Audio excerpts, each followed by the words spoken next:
Hey, Gator Nation. Welcome back to the Respect Our Decision podcast.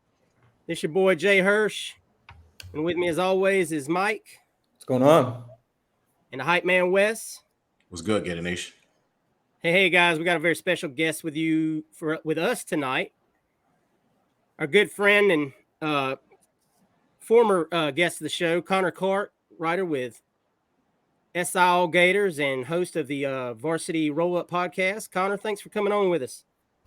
Absolutely, man. Appreciate you guys having me on again. I appreciate the opportunity to be a repeat guest, but I do have to say, man, Wes, for being the hype man, you didn't seem too hype on that introduction, dude.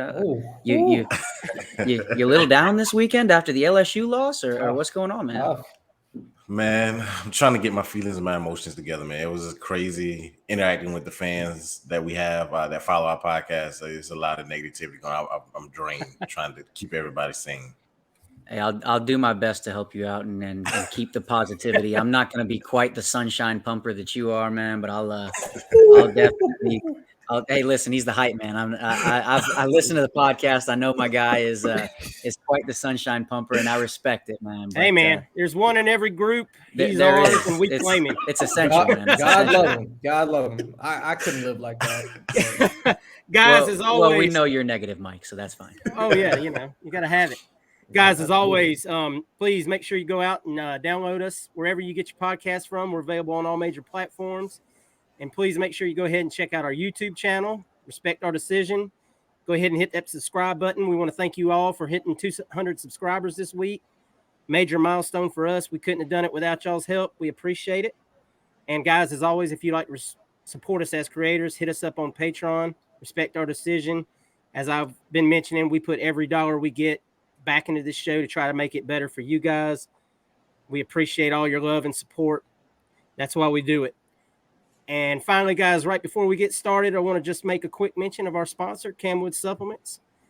Make sure y'all go out and visit camwoodsupplements.com for your supplements for your workout, post-workout, recovery, and just essential greens for your digestive health. Make sure you use code RESPECT20, save 20% on your purchase. That being said, guys. Hey, really quick, Hirsch, did a little guerrilla marketing for our boy. The Camwood supplements. It was at the Boca Gym. Guys just drop pre-workout all over the place. Oh my God, I'm so sorry. I'm so sorry. I was like, hey, whipped it out. I was like, hey man, easy. Pause. Pause. I whipped a trial packet out. What kind of podcast am I joining over here? Like a pre-workout.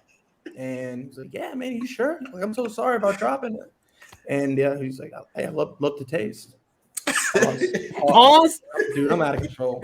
I need What are we doing here, guys? This isn't the kind of. Is this the podcast that I agreed to join this evening? I don't know, man. That's Cinemax. Oh my God. You guys have this marked as explicit? Not for kids. All right, guys. Now that we've gotten through all the, I'm sure all the hiccups we'll have for this show and all the humor. Guys, every week we like to try to bring you all some of the highlights of our high school recruits and their games on the gridiron. And our man Wes is going to go ahead and talk about some of the performances this last week. Wes? Yeah, appreciate it, Hurst. I'm going to just talk about two guys. I had a third guy on here, but you guys know we'll talk about him later. Creed was on here as well, but he decommitted from the class. So I'm just going to talk about two guys this week. We're going to start first with our quarterback of the class. Stokes has improved his play the last couple of weeks from where he started at the beginning of the year. He had a couple TDs this week. One was a 9-yarder, and he had a longer one of 28 yards. And again, his play has picked up in recent weeks from where it was at the beginning of the year. This guy continues to be on the list for Under the Lights, and that's Webb. I mean, the kid, if you haven't seen it, I just want to talk about that run, that monster run. It's on our Twitter page. It's on our Facebook page. Had a lot of views with it on our Facebook page. If you haven't seen it, please go check that run out. I was one that thought some injuries he had last year kind of held him down. And now that he's been healthy, we see the back that he can be. And even though he's the only back in his class, I think he is going to be a phenomenal addition to what we already have with Johnson being back up for another year next year with ETN. So Big things coming from Webb. Great senior season so far. So you guys I know you guys seen it. Any thoughts on Webb and what he has been able to put together in his senior year? He's a grown man. I mean, he's a grown man doing grown man running back things out there, man. That run was spectacular. Trucked 2 guys within the first 10 yards and took it to the house when his team needed it. And the best thing I love is that, he splits carries over there, I believe, at Trinity. So he's going to be fresh next year, man. He's not going to have as much tread on the tires, and I like that. I like that he's going to be coming in, not Kelvin Taylor-ish. Anybody else got anything to add before we move on? I like him. He's showing up in big moments. He's progressed. He didn't have as big as the biggest junior season. So he's also been a vocal leader of the class. That's why he's my favorite. And he's just you always see him, on social media, like just wait, there's more kind of deal. So there's adding that type of element to an individual, especially when they're a very talented individual as well in a fertile recruiting area such as Jacksonville, which we are obviously really going after hard this cycle. It's definitely profound, and I'm sure CJ can really elaborate on that, given his time with recruiting and dealing with the Dream 23 cycle. Dream 23, yes. There we go. I had to fix it some there. Yeah, no, you're good. Yeah, I mean, you guys pretty much hit on everything. Trey's had a phenomenal senior season. Like you said, he's splitting carries, so he's fresh. He's finally healthy. I think last year he went through a lot of injuries, kind of started to get healthy towards the latter part of that season when they made their playoff run to the state championship, where he had, I think it was nearly 1,000 yards just in the postseason, going off in the playoffs last year. So you're seeing the full force of Treyon Webb and why he was such a highly regarded recruit early on in his recruiting process, because he really does have that explosive ability. While he may not have the greatest long speed of any running back in this class, the first 3 steps, he explodes through the hole. Obviously, you can tell he's extremely strong, runs strong. So just really, really kind of proving a lot of people that doubted him going into his commitment and going into this season. He's proven everybody wrong. It really looks like it could be a steal for the Gators because I think a lot of people were kind of down on him after an injury-plagued junior season. For sure. And I'd love to see it, see him get on the field some next year. It looks like he's physically ready. So quick question. Obviously he's RB1 as of now, at least in the cycle. You guys think, given his, because he was initially thought of as, RB2, and then, all right, we're just going to take 1 this cycle, hit 2 next cycle, maybe a transfer. Do you think he's developed and he could be, a high-end program, like a top 10 program's RB1? I don't like true. Like I don't know. Maybe not Cedric Baxter in that tier. Yeah, I don't know if he's quite there. Okay. I mean, just looking at what like we said, he doesn't have the high end speed, more of a bruiser. Yeah. I think he's just going to be one of, he'll fit nice in the rotation the way Billy uses his running backs. I don't see him being obviously a 20 carry guy, a game guy, but we're not going to hardly see that here anyway. It doesn't appear early on. Yeah, that's where I was going with it too, Hirsch. I mean, seeing how Montrell and Etienne complement each other, if we get another guy that can complement his type of style, then I don't know how do you categorize Montrell and Etienne right now? They complement each other well, and I don't think you need a necessarily elite one if you have 2 guys that are doing what we have right now, Etienne and Montrell. So if we get another guy to complement him, I'm okay with that. I think he's a solid, though, to answer your question. He's a solid back that's going to play and do what we need him to do. I just don't think he's a guy that could go to, say, a Texas probably, and where they like to run the ball 25 times a game with their back and whatnot, and I just don't see that being him. All right, guys. Well, we're going to move on to some recruiting updates. We got a lot of stuff to talk about here, man. Big announcement dropping yesterday on Twitter, social media. The time has come. Cormani McClain has set a date. Thursday, October 27th. Florida Gators, Alabama Crimson Tide, and some would say the Miami Hurricanes, but I'm not. Go Canes. This is the guy we've been waiting for. We've been waiting for the whole cycle. Arguably one of the top 5, if not one of the best players in the entire country. Some would say the best player in the country. Ratings be damned. So last names be damned. Yes. And one bad can't be damned. Connor, what you think, man? All signs look to be pretty positive right now. Yeah, if you're an Alabama fan, things look really positive. No, no. I'm kidding. People No, yeah. So they're going to throw their radio out the car. Yeah, I'm sorry. You're not going to get anybody to listen to the rest of the episode. They're going to be so mad about that comment. No, but in all seriousness, guys, Cormani McClain is somebody that I think Florida's in a great spot for. Obviously, there were rumors that the young man had committed to the last staff under Dan Mullen when he was about a sophomore in high school. He grew up a fan of the Florida Gators. Florida has pretty much always been the odds-on favorite. Obviously, Alabama came into the picture, made things interesting, as Alabama tends to do, because it's Alabama. You're not going to not listen to Nick Saban. You're not going to not listen to a program with that kind of prestige. But it's always been kind of he's always been Florida's guy to lose, and I don't think they do. One of those prospects that I actually put a tweet out yesterday. The last time Florida landed a prospect that was number 1 at their position in the country, not specialists included, because I'm not putting Evan McPherson into that category, was 2015 when Martez Ivey committed to the Florida Gators. He was the number 1 offensive tackle and the number 2 overall player in the country. Same thing as Cormani, number 1 cornerback, number 2 player in the country. And the last time they landed the number 1 cornerback in the country, even with Florida's storied history of landing top-level defensive backs, was 2013 with Vernon Hargreaves. So you're talking about a perception-altering commitment if Florida's able to land that young man. Obviously, everybody has been they were kind of out on Billy early because he wasn't getting the big names really quick. Those boo birds have kind of died down a little bit. Florida currently sits, depending on what recruiting service you look at for composite rankings, I think they're number 8 on On3, number 9 on 247 right now.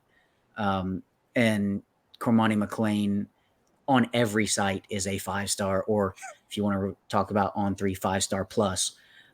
Not sure exactly what that plus means, but he's pay attention to us. He's the elite. He's the elite of the elite. I've been pounding the table since the young man was a sophomore, saying that young man's the number 1 player in the country.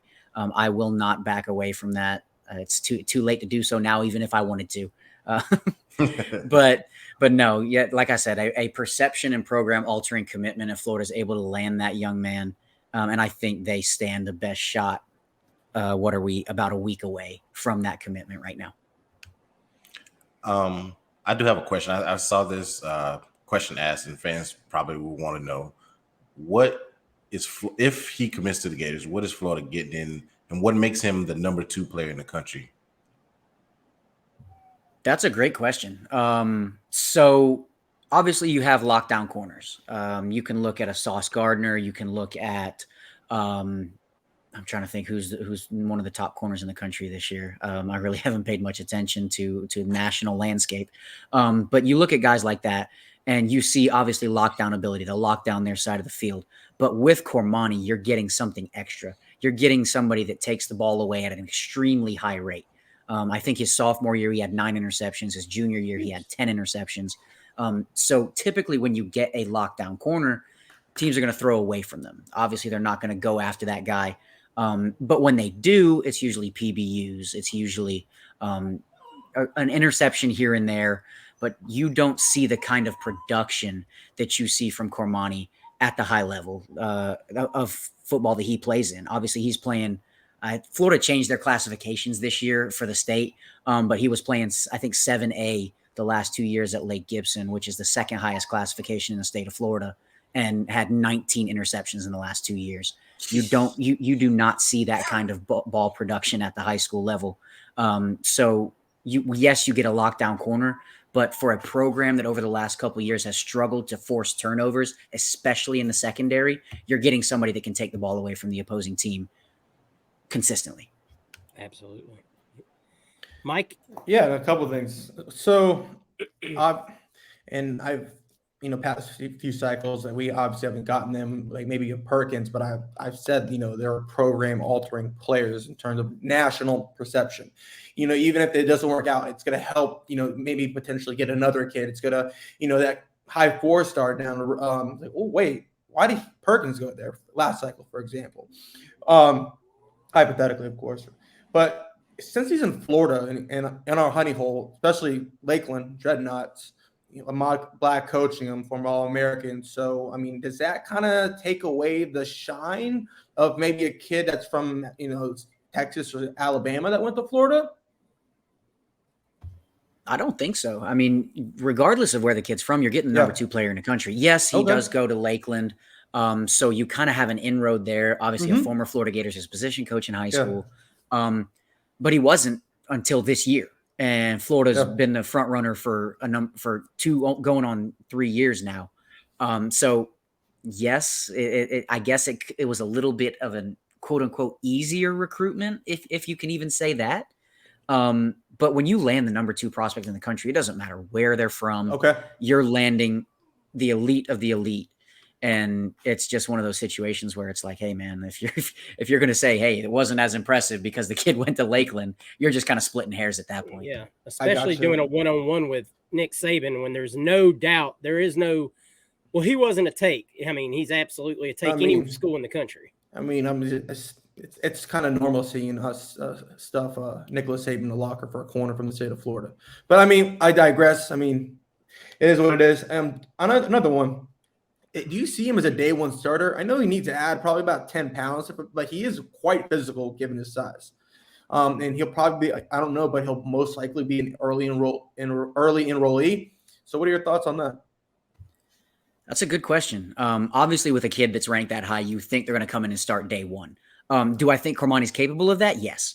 I would like to see him, if he does enroll early, obviously that's great for him because he's going to be able to get into a college weight program. Yes. He's got to put on some weight. He's very thin.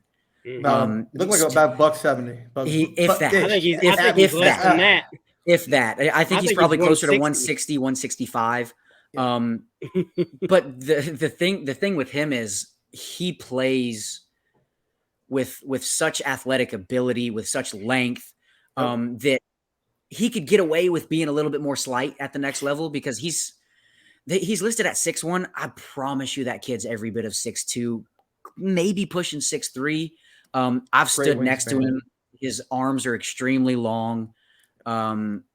He's just exactly what you're looking for in a corner. And even if he's not your day 1 starter, I don't see how you keep him off the field year 1. Like I said, because of that ability to take the ball away from opposing teams, he's just somebody that has to see the field.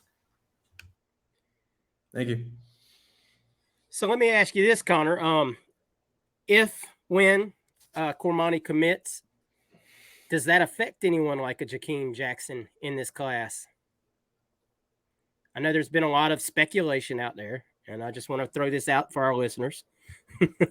Yeah, so obviously, Jakeem Jackson just came off of his Kentucky visit and today tweeted no more interviews.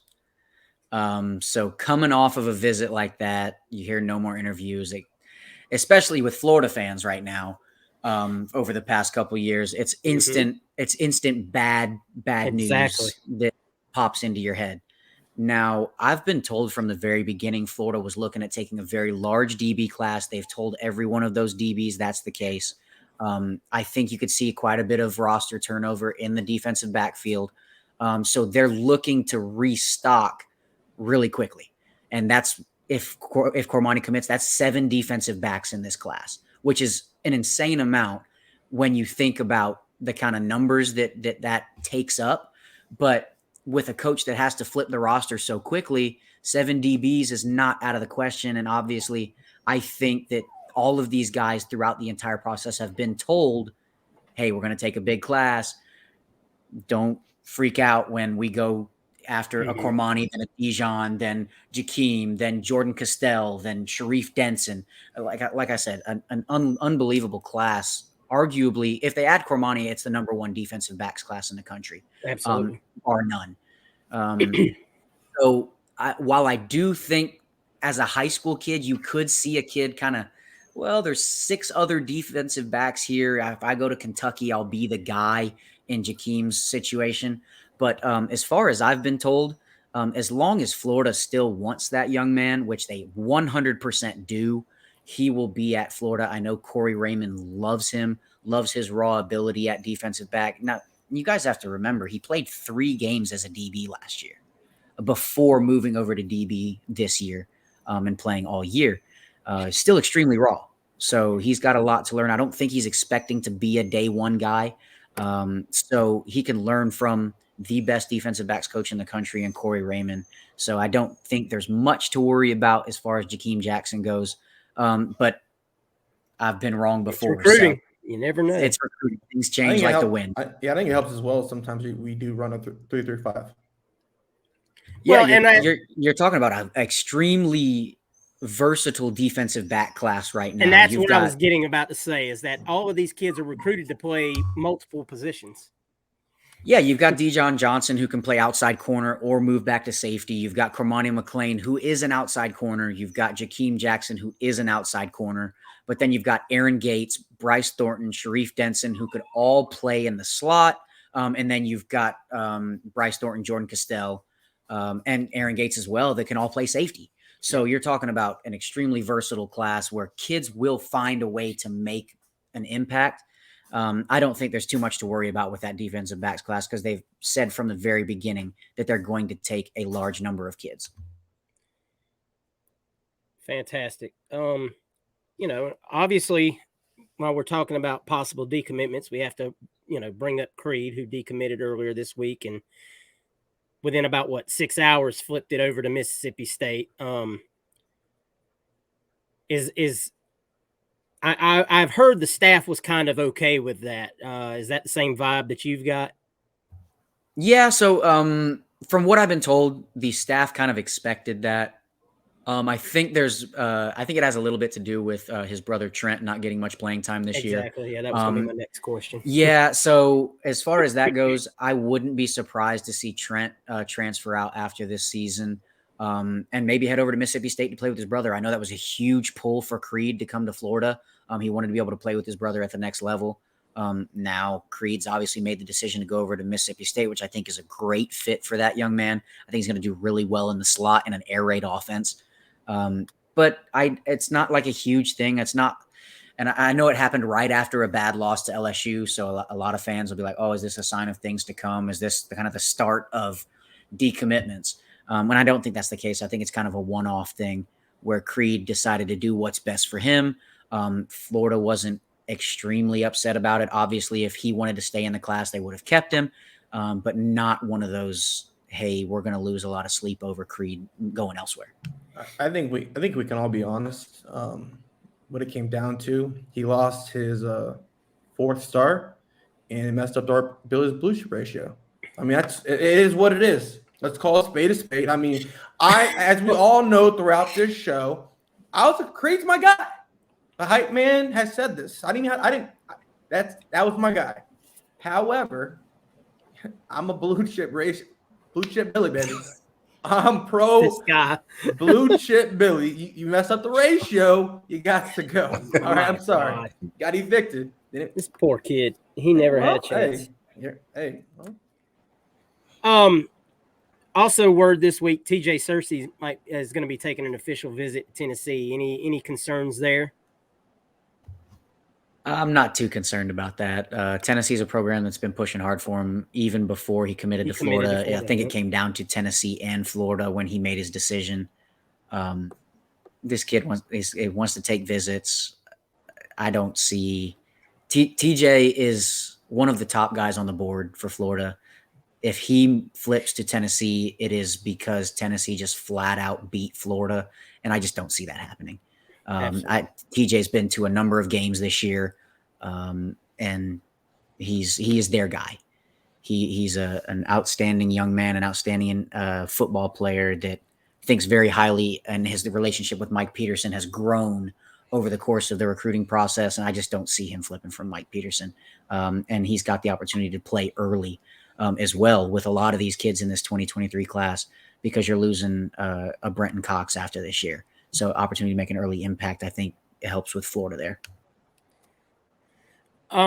Obviously, it was a big visit weekend last weekend, but only a few officials. And of course, the two prominent ones were Kua Russaw and Smith, the defensive tackle out of Alabama. I think it goes without saying. I think we've always known that Smith would be a very, very difficult pull. But Russaw had a lot of good things to say about Florida after the visit. How realistic can we be about the possibility of pulling him with Keeling looking more and more likely to either Alabama or Ohio State? Yeah, first off, I want to apologize to my guy Wes over here. Keely's just going to break your heart this cycle, man. He's already had to come to grips with it. Hey, no, listen. He buried his own. He dug. He bought the shovel. There's no crying in recruiting. He picked the plot. There's definitely no crying in recruiting. He dug his own grave. I told him not to, man. Time out. Going to games. Hold on. I told y'all I did my part. I got him to decommit from Notre Dame. That's all. That was my job. I did my part. The rest was on the staff. So I did close, right? So I'm good. I'm good. But sorry to get a little bit off topic there, Hirsch. Yeah, it's all good. But yeah, so when you talk about Russaw, I think he might be the first kid that I've ever seen say that Florida has the best dorms in the country. Oh. Yeah. What? So I think a lot of that has to do with Billy moving those kids over to the new living quarters. So that made a huge difference. But obviously, facilities and stuff like that are all well and good, but you're going to have to win those recruiting battles by just beating out Alabama.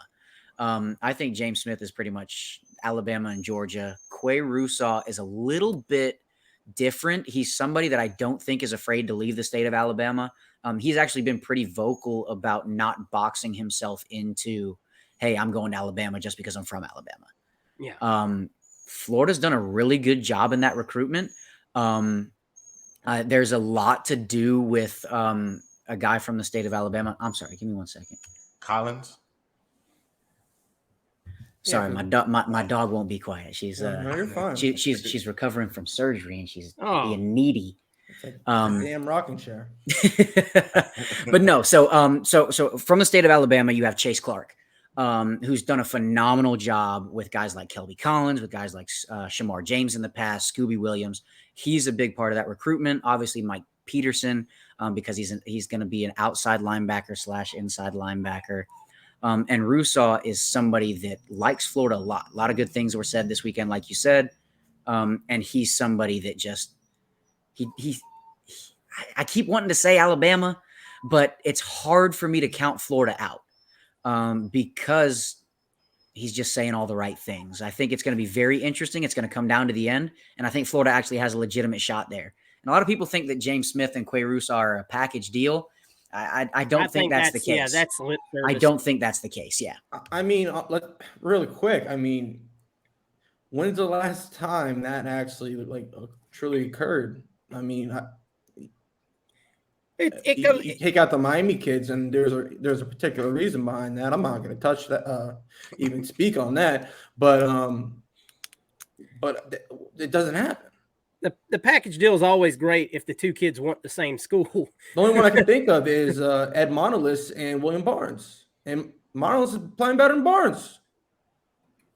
I don't think Barnes has touched the field. That's what I'm saying. For any significant snaps in North Carolina. Oh, by the way, that's a second little chat. This is for the guest. I do apologize. That's the third Apopka Blue Darter, Central Florida shout out. That's all. I got no problem with the Central Florida shout outs. I have a question about Russaw as well. There's a lot of talk about Alabama wanting to play a different position than we want to, and that's the appeal that we have. Is that true? Or if that's true, can you speak to that? Yeah, so Alabama is recruiting him, from what I've been told, pretty much exclusively as an off-ball linebacker. Yeah. Now, Rousseau wants to get after the passer. Florida is obviously appealing to that need or that want. They want him to play edge. Obviously, they have two guys committed that they have for edge right now in TJ Searcy and Isaiah Nixon. Florida will allow Rousseau to get after the passer as well as play a little off-ball linebacker. So I think that does kind of help Florida's chances there and play into that appeal that Rousseau has about rushing the passer pretty consistently at the college level. He'd basically play that jack position that Cox plays, correct? Yeah, I think he's a little more suited to drop in coverage than Cox is. Because Rousseau is a little bit more of to be honest with you, that's why Alabama's recruiting him as an off-ball linebacker. He's built like that. He's got the athletic ability to do so. But I just think he fits that better. But when a kid is that good at getting after the passer, you don't just completely take that skill set or that facet of their game away from him. Especially if that's what they want to do.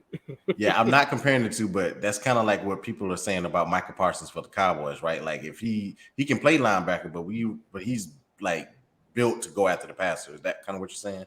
Yeah, absolutely. That's actually a great comparison, Wes. No, I'm not like you said, I'm not saying he's going to be Micah Parsons, but the skill set's very similar. Obviously, he went to Penn State as a defensive end, edge rusher, moved to inside linebacker, and now that he's playing for the Cowboys, rookie of the year, what did he have? I know you're a Cowboys fan. What did he have, 15 sacks last year, something like that? He's not a Cowboys fan. I know you're a Cowboys fan, so. No, he's not. Yeah, I know. Oh, okay. I was like, oh, you're breaking his heart again. No. But yeah, no, that's very similar situation where he's so good at getting after the passer. While yes, he can be a good off-ball middle linebacker, you're basically taking away his best attribute if you're not letting him get after the passer. And that's, I think, what Florida's appealing to for Rousseau. And so Alabama would want him in the Will Anderson role as opposed to Dallas Turner? No. So Will Anderson's playing pretty much in their defense. He's kind of playing strong side defensive end, where Dallas Turner's playing that jack linebacker position. Okay. They're wanting him to play like middle linebacker. Oh, yeah. Gotcha. All right, one more kid we want to talk about before we move on through here, and it's our favorite kid to talk about every show. Caden McDonald, defensive tackle out of Georgia, out of Gwinnett, committing on Halloween. The rumor is he's going to take one more last visit this weekend to Clemson. I don't know if that's set in stone yet or not. Of course, rumors been out there that Clemson might not be pushing as hard for him due to the commits that they already have. Apparently, Mama really liked the visit as well as Caden liked the visit to Florida. Mama's on board with Florida. We need this true nose tackle, man. What have you heard about our boy Caden McDonald?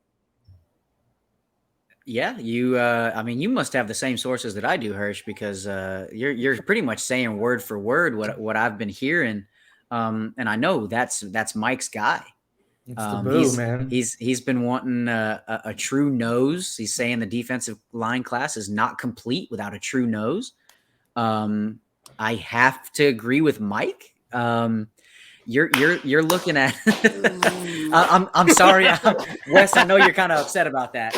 I know you guys have had those battles back and forth. But no, I can't disagree with Mike in this situation because listen up. Your only nose is Desmond Watson. Your only true nose is Desmond Watson. And at 415 pounds, he's not playing the amount of snaps you need him to. So I think you have to go get at least one, if not two big interior defensive linemen. And I think Caden McDonald is one of the best in the market. I think he's severely underrated by recruiting sites, plays in the top classification in Georgia, is putting up crazy numbers. I wrote an article about him, I want to say 2 or 3 weeks ago. And I think at the time he had 8 sacks as a nose and already tackle. 30 tackles for a loss or something. Yeah, it's unreal. Crazy. Last year he had like 20 sacks as a nose, and it's just unbelievable the kind of production that young man puts up. And he has a 30-yard touchdown run on his resume. He's crazy athletic. Shades of Refrigerator Perry. But no, so yeah, McDonald is one of my favorite prospects this cycle. And I think Florida stands a great chance to land that kid on October 31st. I know, like you said, Clemson has like all the crystal balls, I think, on 247. But I don't think they're that legitimate a threat unless something changes big time after this weekend. I think it comes down to Florida, Michigan, and Ohio State. Let me tell you something about Georgia boys. We don't like to go up north. I'm going to tell you that right now. I followed Georgia recruiting my whole life. Not a whole lot of Georgia boys go north. It just doesn't happen a whole lot. Listen, man, I understand. I'm a Florida boy. As you can see, I'm wearing a hoodie right now. I take any chance I can get a hoodie on when the temperature gets below 60. So yeah, I understand that completely. And actually, Dijon Johnson was one of those guys that when I talked to him about the cold up at Ohio State, he's like, I'm kind of a Florida boy, man. I don't know if I want to play in that blizzard that Michigan and Ohio State played in last year. But yeah, so to get back on topic, Caden McDonald, I think Florida has a very good shot at landing that young man. From what I've heard, things have gone really well. Mom really likes Florida. She likes that it's close enough to home that she can come down and see games, but not extremely, like, not that he's coming home every weekend. It's so close kind of thing. Just shot down 75. Yeah, so I think Florida's in a really good spot, and I think if I was to put in a prediction today, based off of what I know, I would think it would be Florida. Woo.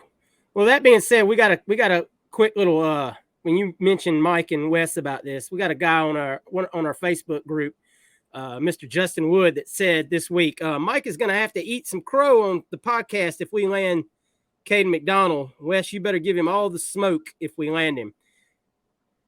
I wouldn't be surprised. I wouldn't be surprised to see them land 2 more defensive line commits before the cycle's over. And if it's the guys that I'm thinking of, Wes, you can give Mike a lot of hell, man. Well, here's the thing. Mike said it the whole time. That's where I was going with that.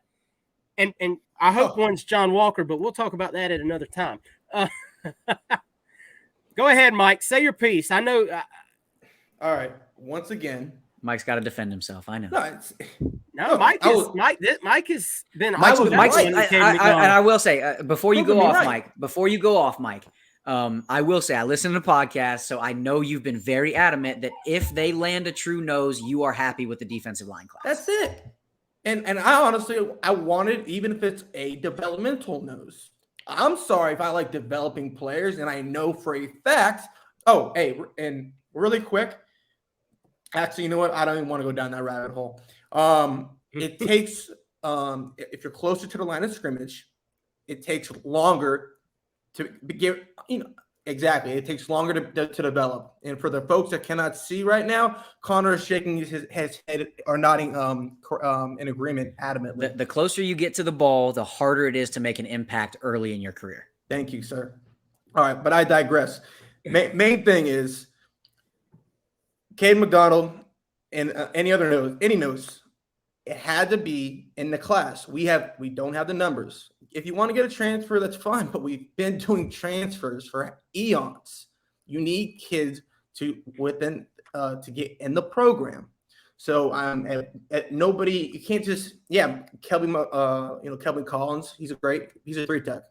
McClellan, he's not a natural nose.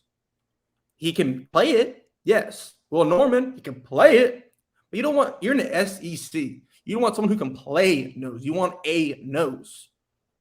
So, that's how I've been with that. End of the day, you want complete classes. Just like you can't pick and choose where you say what's complete. So you're like, all right, at DB, we have a safety, nickel, corner, outside corner, boundary, nickel. All right, so that's okay to have a complete class there, but we don't need a nose tackle on D-line? Why is that? So, I don't understand why you guys are picking your arguments. Like, you can have an elite pick class of talent, but it still can be incomplete, is my point. No, you're right. Sorry, go ahead, Wes. No, I'm just going to say this and then be done with it. The point was, you were saying you weren't going to give Chaos his name until but he had fruit that was still out there. I was comparing what the D-line was doing compared to what the offensive line was doing at the time. And there was nobody out there for the offensive line that we were even looking at when the D-line, he had already gotten ends, tackles, whether he just needed a nose, and then you had Hall who hadn't committed yet. You got McDonald now who hadn't committed yet. There was a chance that we know and you know, and Hurst just alluded to, that Walker could be flipped. So he had 3 guys out there that he could still have gotten, and you don't want to get a man's name, and signing day is not even here yet, but you want to focus on the offensive line that I'm not even talking about offensive line, though. I'm not even talking about offensive line. That was where the argument started from. Hirsch, is this a weekly argument on the offensive line, defensive line group? It actually it killed off for a while. Sadly. But here we are once again, and we're gonna stop right now, and we're gonna move on because there's time. But I need to see some offensive line recruits in this class sooner than later. Yep, agreed. I think we can all agree to that point now. That being said, Connor, I mean, obviously, as it sits today, we're at 21 commits. We're talking about 2 more defensive guys, possibly Cormani McClain. Offensive line. We need 1 or 2 offensive linemen. What kind of class size do you possibly see this finishing out at? So good news is there's no longer a 25 scholarship counter. That's been taken away by the NCAA. So that allows you to go up to 28, 30, 33, 40 if you wanted to. But I think Florida's class will likely end somewhere in the upper 20s. So there's always, every year there's this thought process of, hey, oversign and figure it out. And it hardly ever works out that way. I know there's at least 30 plus guys, including the commits, that Florida really, really wants. Obviously, they're not going to land all of those guys. So you're talking about at 21 right now, you've got Cormani McClain announcing on the 27th, which I think Florida has a really good shot at. You've got Caden McDonald announcing on the 31st, which I think Florida has a very good shot at. Then you've got guys like John Walker, Jordan Hall, Caden Jones on the offensive line. So you're looking at least 10 to 12 more guys that are on the board that if they want in, they're going to take. So while I don't think it goes upwards of 30, I think you could very realistically see a class of 26, 27, 28 players. And I think Florida will be very happy with that because it's 26 to 28 guys that they really, really want. And then obviously any needs that you didn't address in the class, you'll move to the portal for. Hey, real quick, and we should know with Walker, back to that point on the nose, do you see him more, based on what I've seen, he seems, once again, he can play nose, but he seems like more natural. His talent would be best suited in more of a penetration role, as like a 3-tech. What do you think on that? Yeah, so I don't disagree with you. I think he's kind of similar in the mold of a Chris McClellan. Okay. So he's somebody that, like you said, can play the nose, and I think he could play it very effectively. Yeah. But he's also somebody that, because of his quickness, his first step ability, his advanced hand placement for somebody at the high school level, he's going to be able to get after the passer from whatever position he plays on the defensive line. Awesome stuff there. Billy continues to just do great things at recruiting, and obviously, as we've seen, the plan just continues to come together. I don't think it's any accident that we've got Cormani committing right before the Georgia-Florida weekend. If that was to go sideways, which I would think most people kind of expect at this point in time, I don't think it's unreasonable to say that. At least you have a buffer. I mean, you have you have that good news riding into the weekend. And people have been saying, well, whenever there's bad news, someone like Kirby or Nick always have somebody ready to pull the trigger. Well, that's kind of what you're seeing with this is Billy's got a plan to soften the blow. I've been saying that since really early in Billy's tenure, especially in this class. You look at situations where Florida was getting ready to receive some bad news, like on the recruiting trail over the summer. I think it was Cedric Baxter was announcing his commitment. Jaden Robinson weren't getting him. Jaden Robinson announced his commitment the same day. Dennison too. Yeah. So yeah, what was it? Jaden Rashada, Sharif Denson announces his Mhm. commitment. So you're looking at somebody in Billy Napier that really understands the power of perception. Yeah, got his finger on the pulse. Yeah, and obviously, pretty much everybody's expecting Florida to lose to Georgia. I think that's pretty much national consensus. So what do? You go land the highest rated prospect that you've landed in 10 years 2 days before you go play Georgia. So Billy's very, very adept to altering perception and really kind of softening the blows of those losses. Yep. That's what the elites do. They always have. Back to remembering about how Bobby Bowden used to handle things. I know we've talked about it on the show before, but Bobby was a master of doing stuff like that. So, guys, we're going to move on from recruiting for a while here. We've talked about a good bit, many things. We want to take a minute, though, while we have CJ, and we just kind of want to do a state of the program, if you will, about Florida, where we are.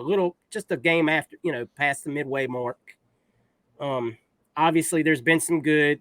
There's been some bad. There's been some ugly. We've talked about it on our raw reactions. But, we want to start off, we talk about things going around on the depth chart and stuff like that. And one big thing we noticed this last game, obviously, was Naquan Wright did not play, was not listed on the injury report, but didn't get any snaps. And we saw Lorenzo Lingard finally get some carries late in the game. Would you expect going forward maybe some of these older guys to get less snaps and some of these younger guys to get more? Yeah, so if I was calling the shots, absolutely.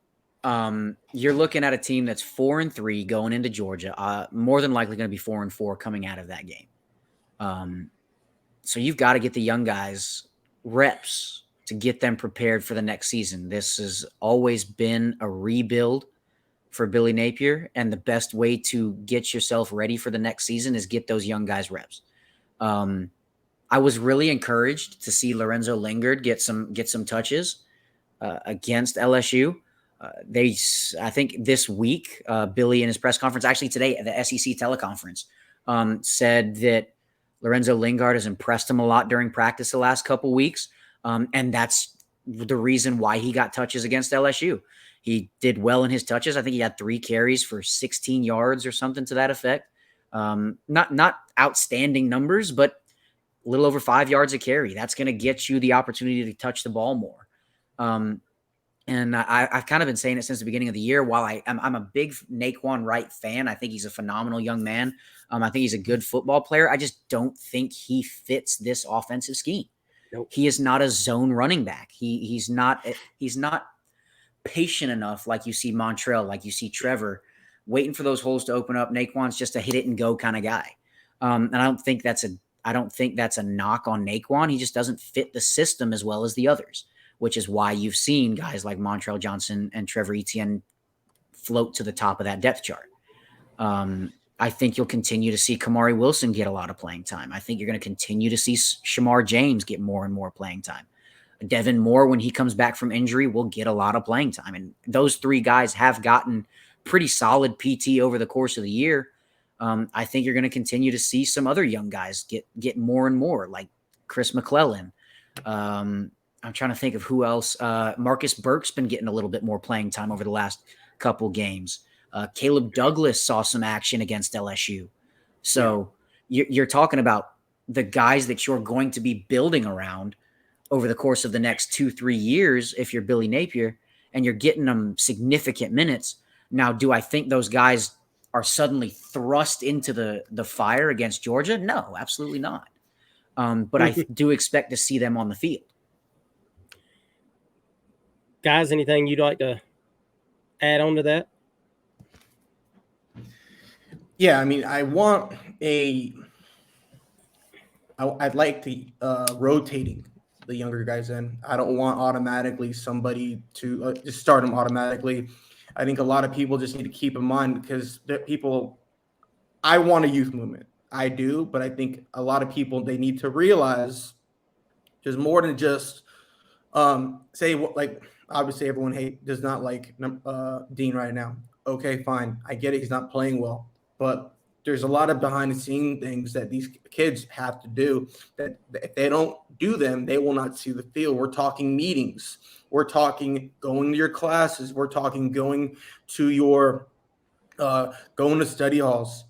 And that's on top of it. That's just before you even get into football, okay? Because those big things behind the scenes are what the coach is looking for: responsibility, accountability. Okay, at that point, you need to know the playbook. All right, and if you know the playbook, you need to at least be in a position to make the play. So there's so many little things, not just I want to see the younger guy. I want Kamari, for example. So I'm glad we're rotating him in, but at the same time, if you rotate somebody in too early, you got to keep in mind everyone's built differently. You could shatter their confidence. There are some people, they need to be thrown in there. That's how they will learn. But you also, just like in quarterbacks, some people they'll AR, as we can see, it's need to be coddled a little bit. That's fine. That's him though. Some people, doesn't matter. Like, hey, let's get it done. Next. So everyone's different. And you just got to keep that in mind for every player at every position. Okay. And once they're on campus, the stars are gone. Okay. Remember, we just had Kyle Trask. Yeah. So I will say one thing that I was extremely encouraged on over the last couple weeks. To your point, Mike, you have to know the playbook. You have to know, and especially when you're a safety, especially when you're a linebacker. A lot of times those guys become the quarterbacks of those defense, a la your Ventrell Miller.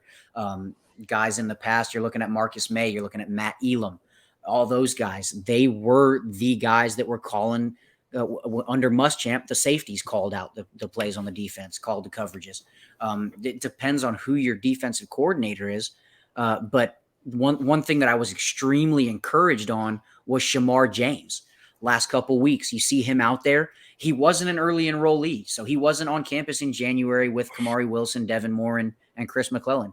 But he has still found a way to come in, make it so that they can't keep him off the field, and actually saw him in times where Ventrell Miller was off the field, or when he was out there with Amari Burney or Scooby Williams. He was getting people in place, which for a true freshman, and especially somebody that did not come onto campus until June, is unreal. So you're talking about somebody that I think next year is the leader of that defense. And he's going to need to be. and Wes actually brought that up about how it is quite difficult early on to have that ability. Obviously, like you said, scheme, but like depending on where you're at position wise, you have to have the mental ability to, make checks, recognize plays before they happen, recognize formations as well. So, credit to Wes on that. Yeah, that was my only thing about playing earlier, how hard it was, because like you said, Shamar has to not only know where he has to be at, but he has to make sure that Dexter is lined up right. He's in the right gap. He has to make sure that Cox is doing, like, you have basically the quarterback, like you were just saying about how Elam and those boys were at safety. The same thing with the safety. You have to coordinate all that. That was my only thing about it. It's harder sometimes for not a corner, but a safety and a linebacker, because they have more responsibilities on the field. Not physically. I wasn't speaking physically. I was just speaking mentally as far as things that they would have to be called on to do. That was my only point about that. So, but yeah, you guys said everything that I'm encouraged too about the young guys getting, like Mike said, not thrusted in there to the fire, but being in the rotation more so they can learn those things. Yeah, you just can't. I guess my main thing is you can't press a button, be like, all right, like a nuke button. Youth movement, no, like youth movement. It just doesn't work like that. It's not realistic. Yeah. So with that being said, we also got some news, obviously, early this week about Josh Braun transferring out. And as we brought up previously, I know Wes brought it up earlier. And then with Creed decommitting, there's a chance, obviously Trent might be gone after the season. Realistically, I mean, and I know this is really just throwing a dart at a board right now. How many kids could you see possibly leaving after this season or before? Yeah. So officially, they're not allowed to enter the transfer portal until December 5th. So, and Braun put that in his statement. He's going to take a step back from football, finish his schooling, finish his degree, and then enter his name into the portal on the 5th when he's able to.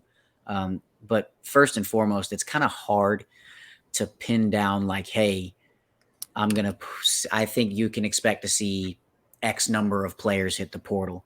I myself have gone through the roster as the season has progressed, and kind of based off of what you're seeing out on the field and who's getting playing time and who you see on the depth chart is kind of fall into the 3 and 4 deep. You can kind of get an idea of who you think might be on transfer watch, so to speak.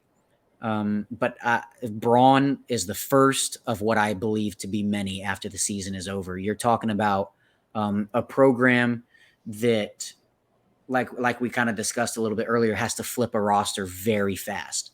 And a lot of people are down on Patrick Toney right now because they think maybe his defensive scheme is not what it needs to be. I tend to side on the personnel issue as opposed to the defensive scheme with Patrick Toney, because he's proven that he can be a high-level defensive coordinator, granted at the Sun Belt level, but when he got his guys, they were very good.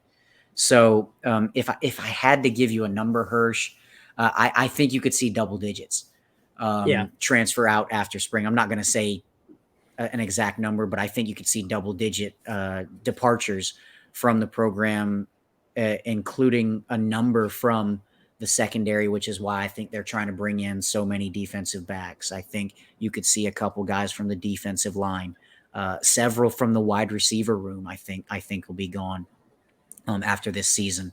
I think the only position group you don't see a huge turnover would probably be your offensive line, simply because from a numbers standpoint, in the recruiting class, you're not there. And it's very hard to go get impact offensive linemen from the transfer portal. They're few and far between. As you can see, they went and got Osiris Torrance this year, and he had every school in the country that was after him because they know how hard it is to go get a projected All-American to come in and play. So I think that might be the one position that you don't see a huge turnover, but I'm expecting at least double digits to exit the program after fall. Yeah, I'm hoping he has, in terms of transfers, because he said, Billy actually said, I'm sure you remember, he said, we're going to hit the, I think we had a little letdown at signing day. We're going to hit the transfer portal hard in spring. Didn't occur, really. I'm hoping this will occur this cycle because we do have, I foresee the, big time guys that can go into the draft. I foresee them coming back. And I think we need, AR, for example, needs receivers. We just don't have them. So I hope, freshman class is nice, but we need proven guys. So maybe, 10, 12 guys that you can, the first, second on depth chart. Yeah, so I think part of that last year, because he did say, we're going to hit the portal hard. I think part of that was not really turning the roster over immediately and really before everybody's bought into your program. Because if you start shoving kids out 2 months, it's a bad look. Yeah, 2 months into being on campus, you're talking about essentially alienating yourself from the roster really fast. So once you've got that buy-in, like a lot of these guys, you've got that buy-in now from Billy Napier. And if you're not bought in, you're going to be gone. And I think that's going to be, you now have the leverage, for lack of a better term, to kind of say, hey, listen, your future is not here at Florida. We're going to move on elsewhere. And you won't lose the locker room like you might have if you had done that 2 months into being on the job. For sure.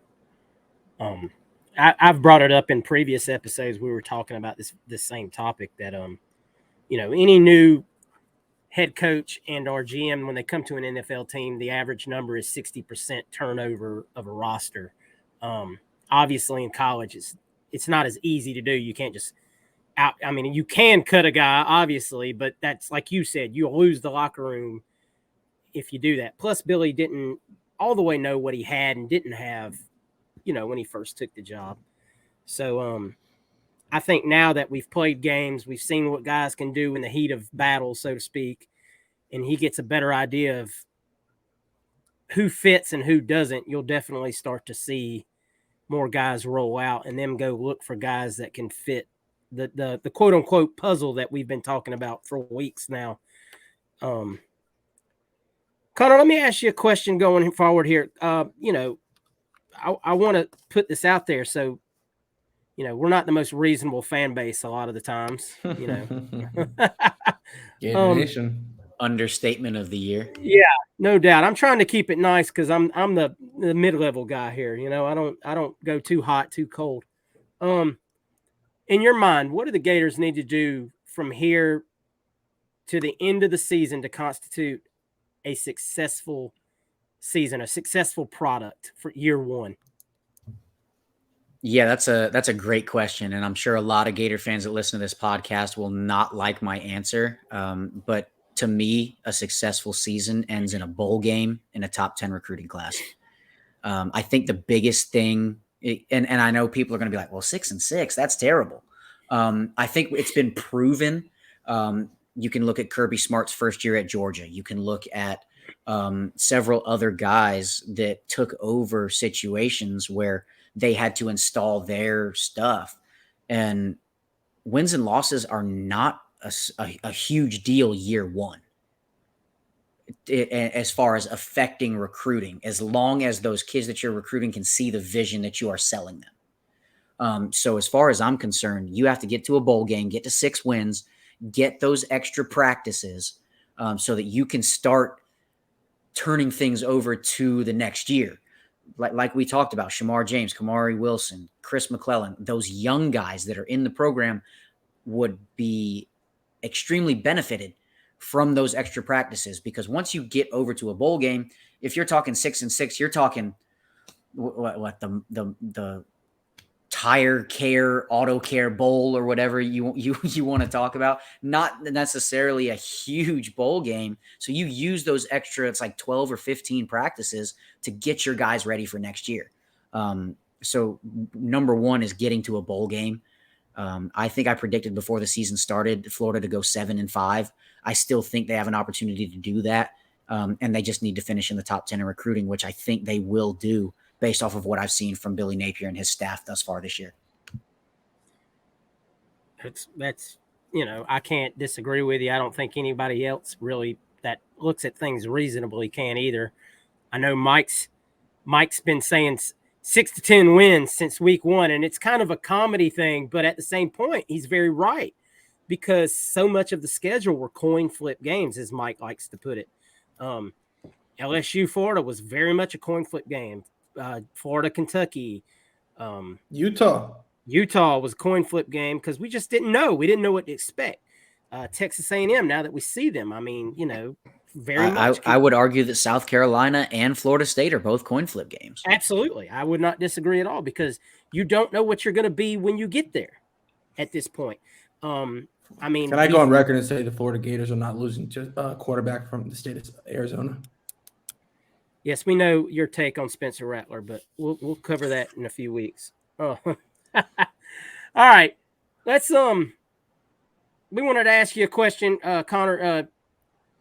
We want you to name your impact player on offense and defense, and it cannot be Anthony Richardson or Ventrell Miller, because that's low-hanging fruit. I mean, everyone would say Ventrell. No, that's fine. That's fine. I wasn't going to go Anthony on offense. Ventrell is probably the obvious answer on defense, but that's a good question. I'm trying to think. Defense is going to be a little bit harder for me than offense. You're talking about to this point in the season impact. Yes. I've got to say Montrell Johnson on offense. Can't disagree with you. So yeah, I mean, he's been for the style of offense that Billy runs, he's kind of been the bell cow. Obviously Trevor's really close, and I think Trevor is a very good running back, but I think Montrell is just a little step above him right now. So I'd go with Montrell Johnson on offense, and then defensively. Yeah, that's a tough one, man, because to be very blunt with you, the defense has been very bad. We've seen flashes of the ability to be good, but you just don't have consistency. The only consistent thing on the defense is Ventrell Miller running from sideline to sideline and getting the defense in position. So if I had to choose one, goodness gracious, that's tough, man.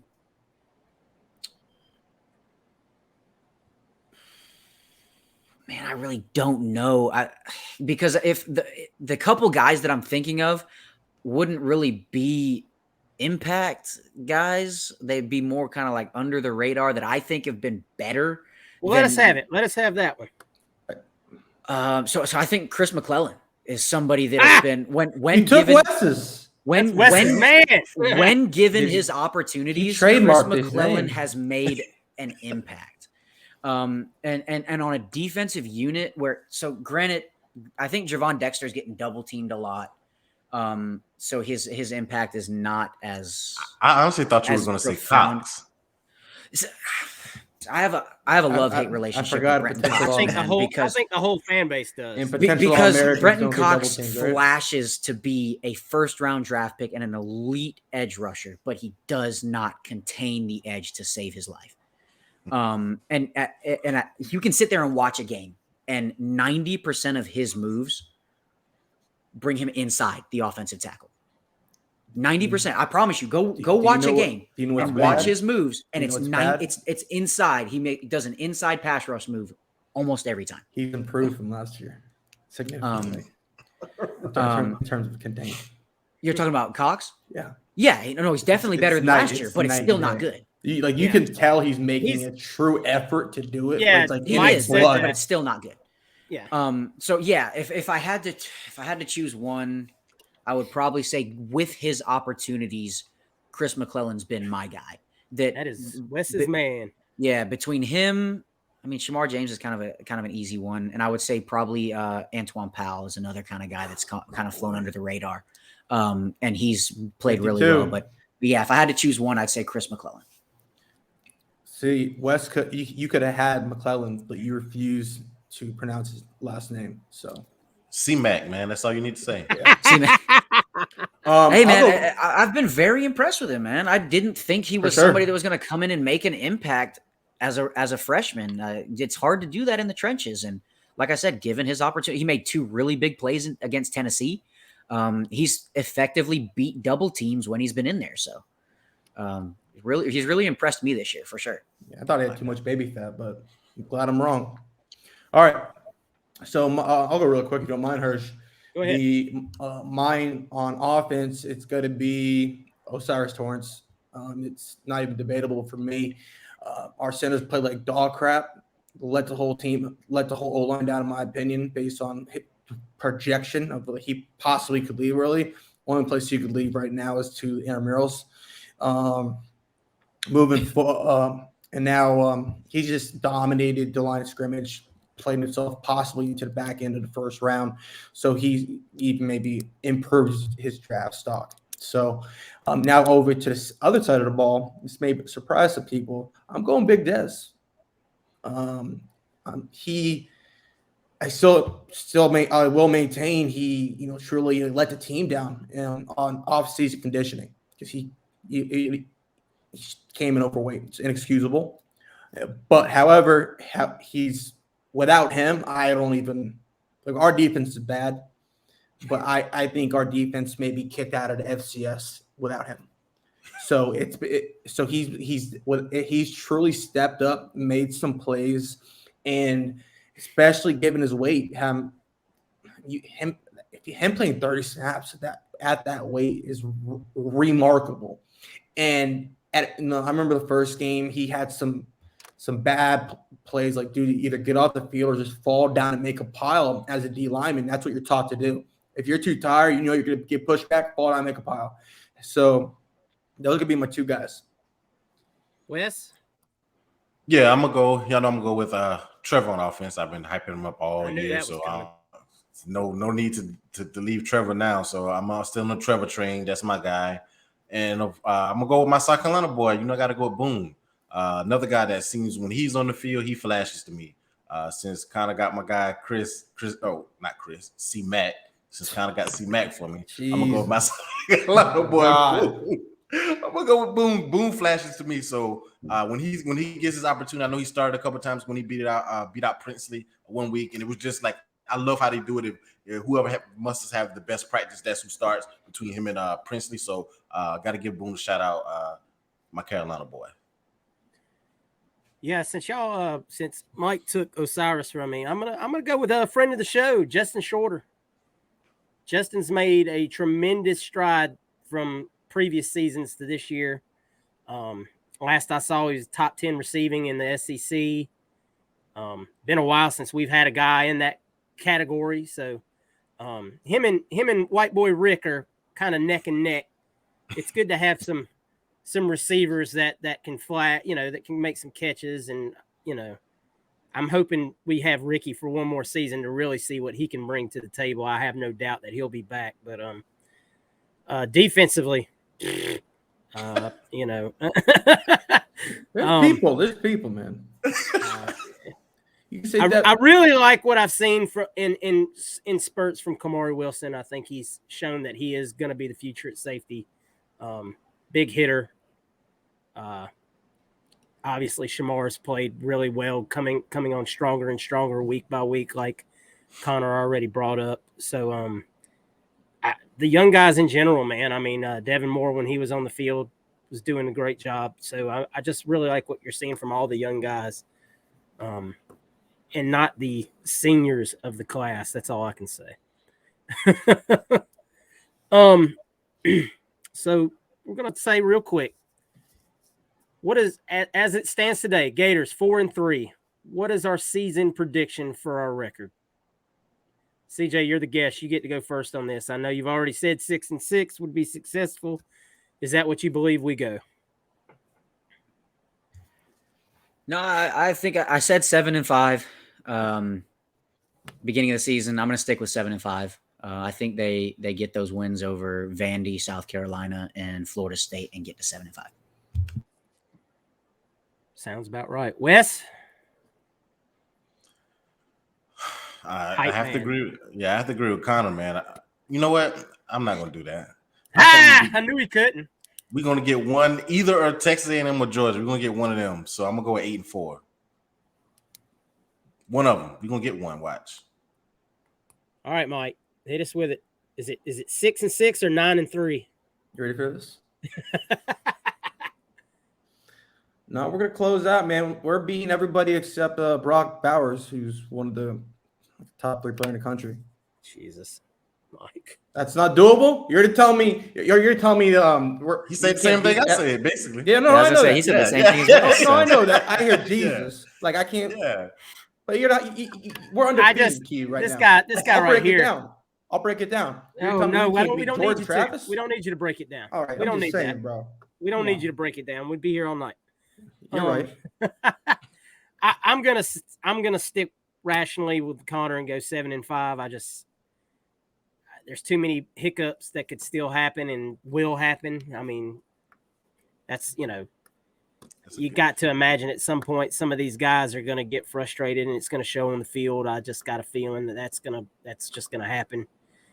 I pray that Billy holds it together until we get through this season and can make the changes that we've already talked about and just, convince all the guys to buy in and say, at least give us your all until you're out of here.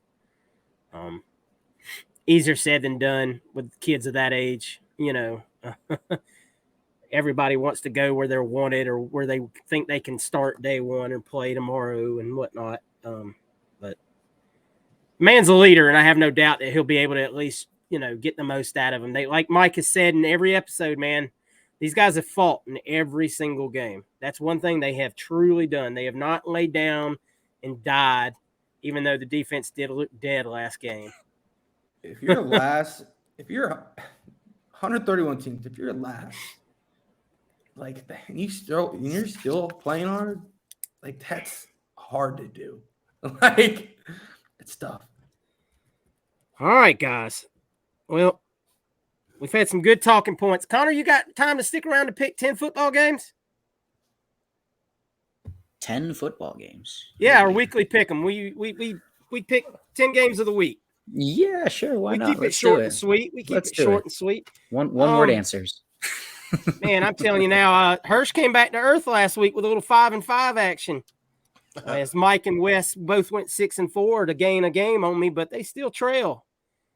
As I'm still 49-21 on the season. Mike coming in second, 44-26, and Wes 1 game back of Mike at 43-27. So it's not a great slate this weekend, fellas, but we're gonna give it our best effort.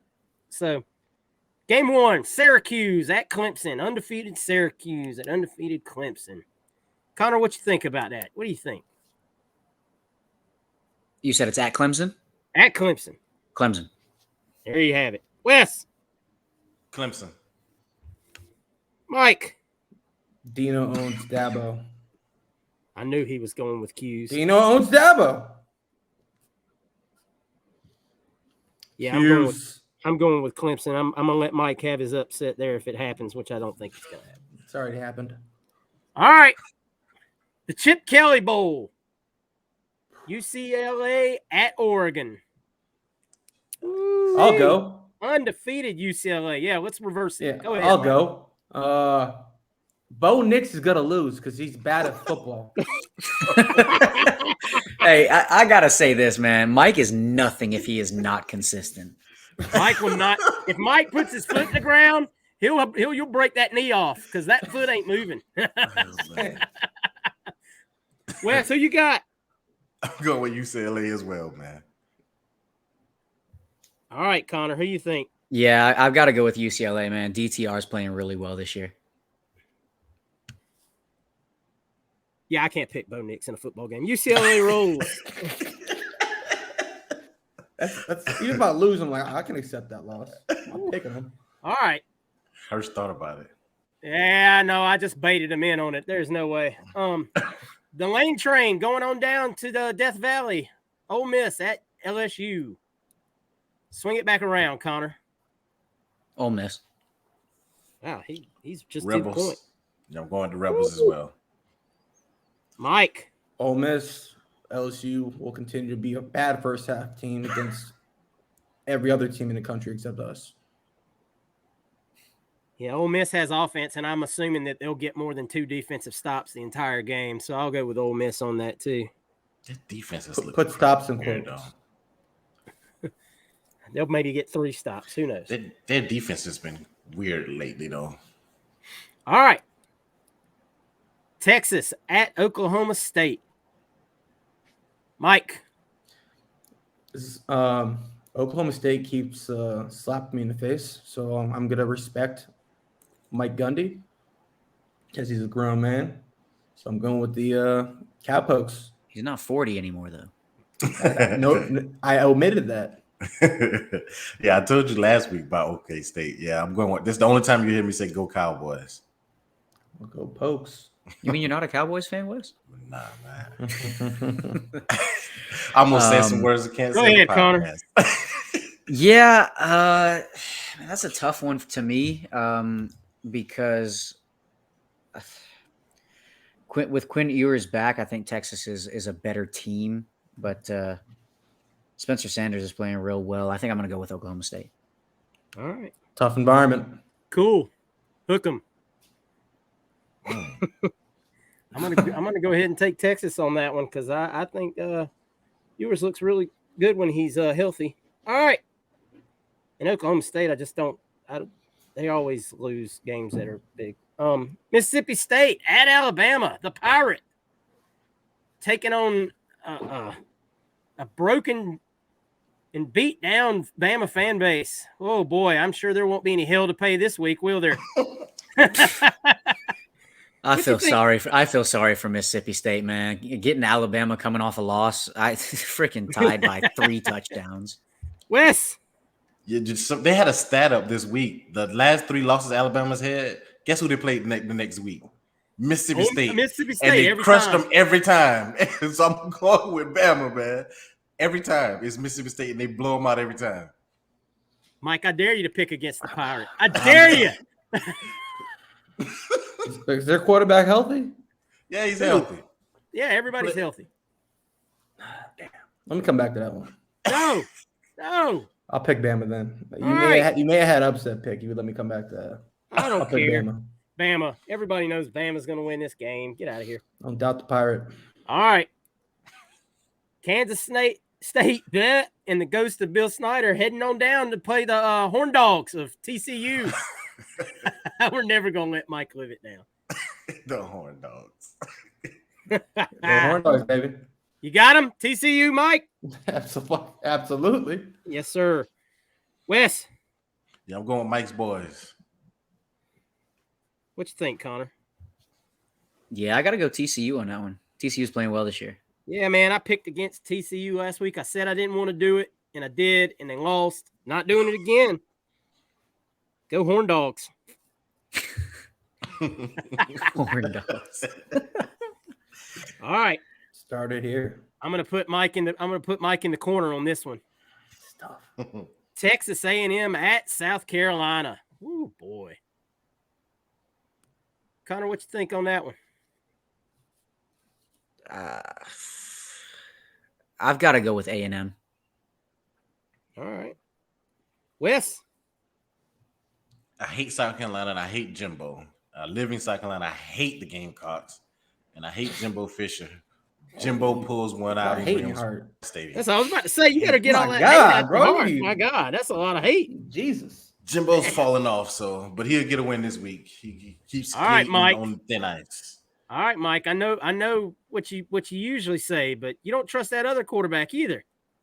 But one quarterback from the state of Texas, the other one's from the state of Arizona. Oh, I'll take the one from the state of Texas. He means Texas A&M for y'all that don't know your geographies of where the quarterbacks are from each school. Yeah, I expect Rattler to choke under that pressure of that defense. Give me A&M in that one. I hope they win, though. But I'm not picking them. Here we go. Here's a fun one. Duke at Miami. Duke's got himself a nice little quarterback this year. They played pretty well. Miami will probably have a good, 16,000 screaming fans on hand for this one. I put the over under at 12. Mike, who you got? Duke at Miami. Go Dukies. Yes, sir. Wes. Yo, Miami did me wrong the last time. When I was in North Carolina and I picked Miami against North Carolina. Yeah, you talked about their defense. Give me Duke, man. Give me Duke. It was actually a low-scoring game, though. What you think, Connor? Duke, Miami. I don't think either program's that good. I mean, you're talking about a bad Miami team This against is a an basketball up year school. for Duke, man. I mean, Duke's playing well this year. Duke, Yeah. Miami barely beat Virginia Tech last week. I know Miami's favored in that game, but Duke just seems to play Miami really well, even the last few years when they've been very bad. Yeah. Kind of like all Power 5 conferences. Yeah, give me the Blue Devils. Give me the Blue Devils.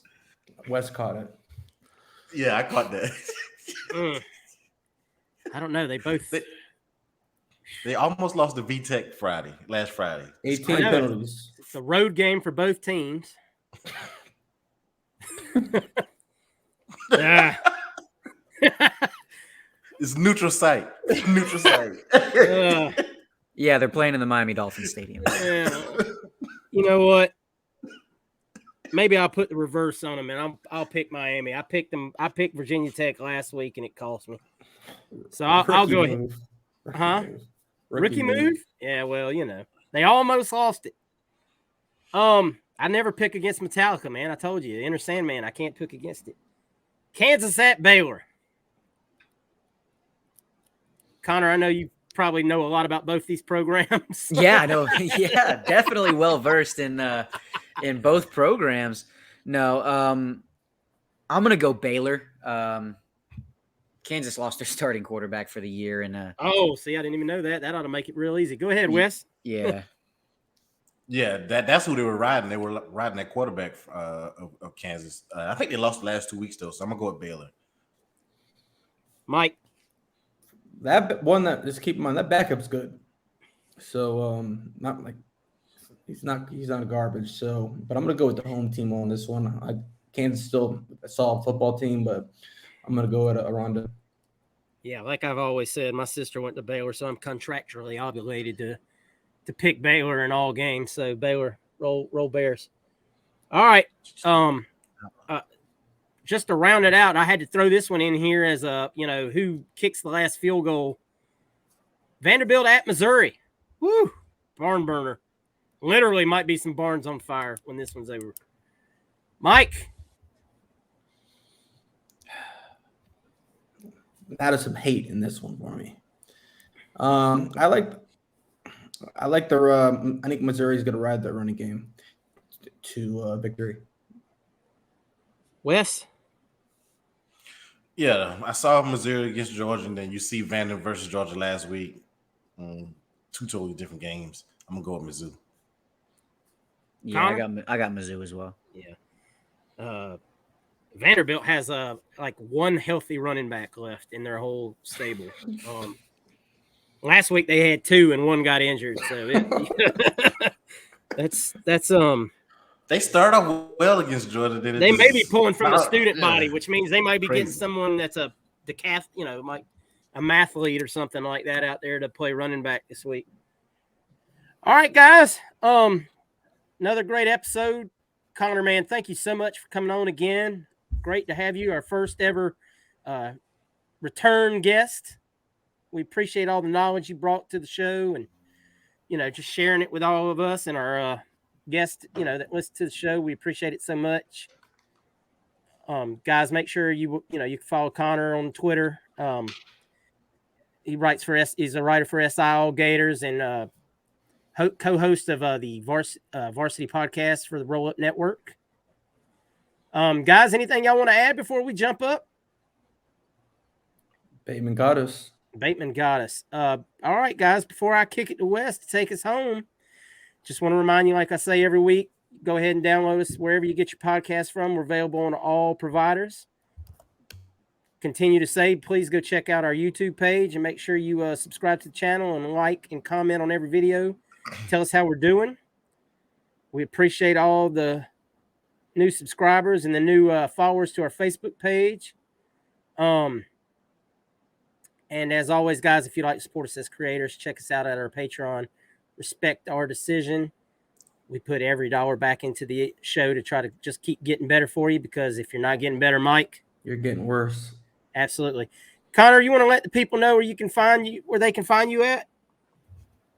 Yeah, absolutely, man. Thank you guys again for having me on. It's an honor to be the first ever repeat guest on the Respect Our Decision podcast. So, pretty much Twitter. It's my only platform at Connor Clarke. No underscores, no letters. I was able to clean it up a little bit since the last time I was on the show. So, yeah, definitely. If you want to follow anything that I write, SI All Gators, as Hirsch already said.